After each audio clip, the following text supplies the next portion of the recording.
îi știe pe cei ce slujesc din suflet pe-a său ogor.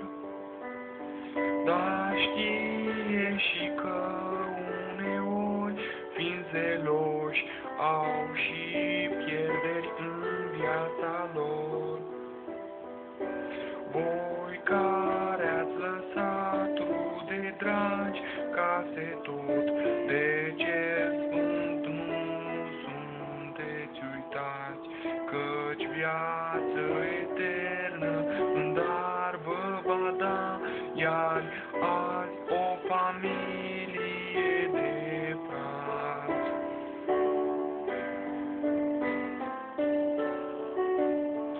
Dumnezeu va aduce mângâieri, vă răsplătește pentru ce-ați lucrat, sub a lui aripi refugiu aveți, căci este loial, drept, adevărat.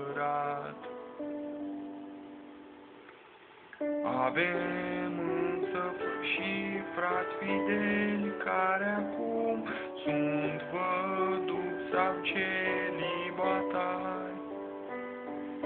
și aleg să slujească cu timp integral, trăind simplu ca voluntari, tovarăși de viață, neavând-le greu, se simt singuri și copleșiți, dar prompt îi ajutăm, fiind familia lor, căci vrem să se simtă iubiți.